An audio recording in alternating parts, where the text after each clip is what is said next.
Students, तो पहला मैं आपको समझा रहा था कोडोमिनेंस, लेकिन किसी प्रॉब्लम की वजह से मेरा फ़ोन जो है ये स्विच ऑफ हो गया।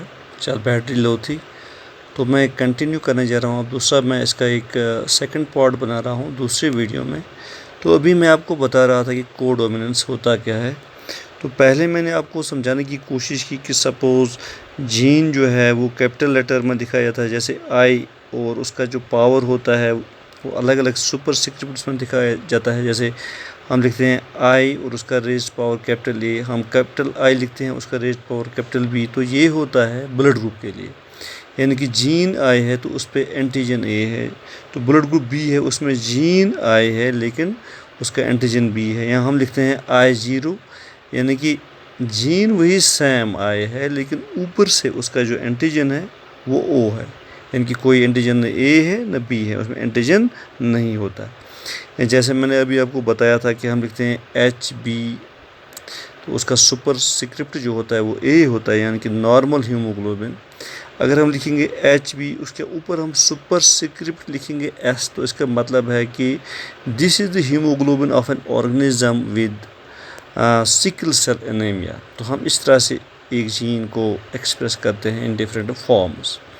तो मैं आपको समझाने की कोशिश कर रहा हूँ कि कोडोमिनेंस क्या होता है। तो कोडोमिनेंस में दो एलील्स होते हैं, ये एक दूसरे पे कोई एलील डोमिनेट नहीं होता है, या एक एलील दूसरे एलील से रेसिसिव नहीं बनता है, लेकिन ये दोनों एलील एक दूसरे के साथ कोडोमिनेंट कंडीशन में रहते हैं। तो उस कोडोमिनेंट कंडीशन या हेटेरोजाइगस कंडीशन को हम कोडोमिनेंस कहते हैं, और इन एलील्स को हम कोडोमिनेंट एलील्स कहते हैं। तो यहाँ मैं आपको समझाने की कोशिश कर रहा हूँ। एग्जांपल फर्स्ट यहाँ पर लेता हूँ ब्लड ग्रुप की इन ह्यूमंस। तो ह्यूमंस में ब्लड ग्रुप A, B और O होता है। तो ये दूसरा पार्ट में कंटिन्यू कर रहा हूँ कोडोमिनेंस का एक एग्जांपल लेके। इसके आगे भी एग्जांपल्स हैं कोडोमिनेंस के लिए, जैसे सिकल सेल एनीमिया है। वहाँ पे हम देखते हैं कि जो ये सिकल सेल एनीमिया है वहाँ पे कैसे दो डिफरेंट एलील्स एक दूसरे पे इफ़ेक्ट करके कोडोमिनेंस कंडीशन में रहते हैं।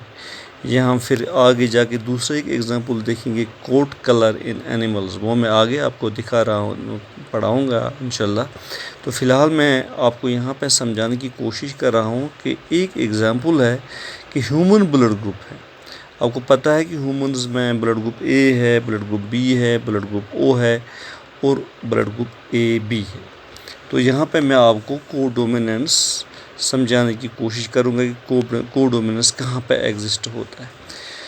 तो सपोज मैं आपको बताऊँगा कि ब्लड ग्रुप A है gene I with antigen A। जैसे मैंने आपको अभी बताया कि अगर हम ब्लड ग्रुप A को लेंगे, वहाँ पे जीन I है, तो उस जीन I के ऊपर हम पावर में लिखेंगे A, that mean this is blood group A with antigen A। यानी कि इसकी एंटीजन क्या होता है। तो एंटीजन एक्चुअली जो ब्लड होता है, ब्लड में हमारे ब्लड में RBCs होते हैं।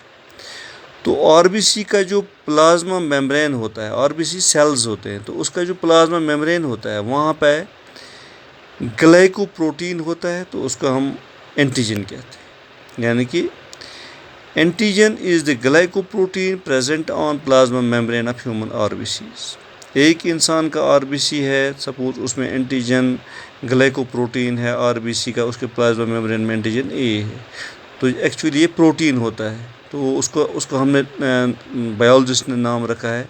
तो एक टाइप का ग्लाइकोप्रोटीन है कि ये हो गया जिससे ग्लाइकोप्रोटीन A और एंटीजन A। तो दूसरे में होता है एंटीजन दूसरी किस्म का, यानी कि वहाँ बोलेंगे हम एंटीजन B है, वो A से नहीं मिलता है। तो ग्लाइकोप्रोटीन वो भी है लेकिन है थोड़ा डिफरेंट टाइप का तो हम उसको बोलते हैं कि एंटीजन B है। तो यही मैं यहाँ पे समझाने की कोशिश करूँगा कि अगर ग्रुप A है, वहाँ पे जीन I है, उसका जो सुपर स्क्रिप्ट है, पावर है, वो है A, that means this is blood group A gene with antigen A। और दूसरा ब्लड ग्रुप है ह्यूमन्स में ब्लड ग्रुप B, तो वहाँ पे सिमिलर यही जीन I है लेकिन ऊपर इसका एंटीजन B है, यानी कि this is blood group with gene I but antigen B। और तीसरा एक ब्लड ग्रुप है blood group O with gene same gene I है लेकिन एंटीजन ऊपर ओ है, यहाँ ज़ीरो है, दैट मीन्स नो एंटीजन, यानी कि न एंटीजन ए है न एंटीजन बी है, ग्लाइकोप्रोटीन मौजूद नहीं है ब्लड ग्रुप ओ में, उसके प्लाज्मा मेम्ब्रेन पर आरबीसी सेल के।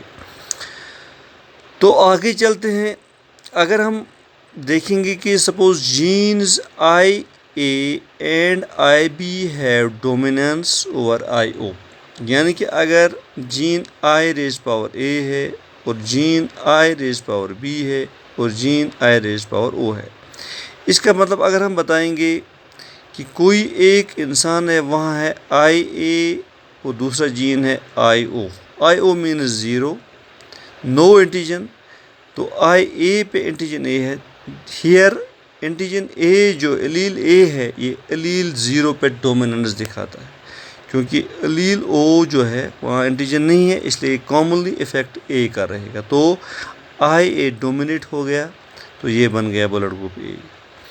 अगर दूसरा इंसान है उसमें है दो जीन्स आई बी, तो वो ब्लड ग्रुप बी है, आई ए ब्लड ग्रुप ए है, लेकिन अगर ब्लड ग्रुप आई ए और आई ओ है तो ब्लड ग्रुप ए है, क्योंकि जो ए एलील है ये ओ एलील पे डोमिनेट होता है, क्योंकि ओ में कोई एंटीजन नहीं होता है।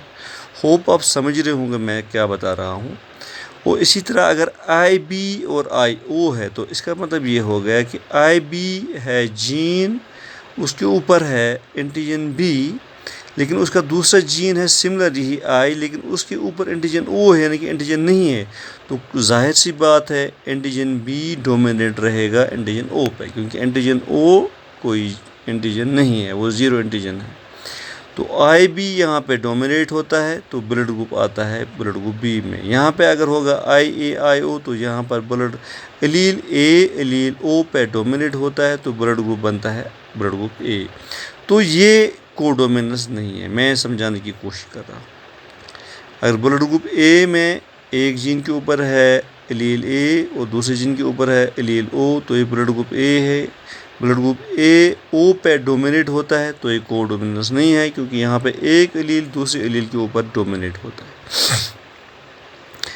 इसी तरह अगर ब्लड ग्रुप बी है तो ब्लड ग्रुप बी में आई बी और आई ओ है, तो यहाँ पर एलील बी एलील ओ के ऊपर डोमिनेट होता है, तो यहाँ पे भी कोडोमिनेंस नहीं है, क्योंकि ये वो कंडीशन है जहाँ पे एक एलील दूसरे एलील के ऊपर डोमिनेट होता है।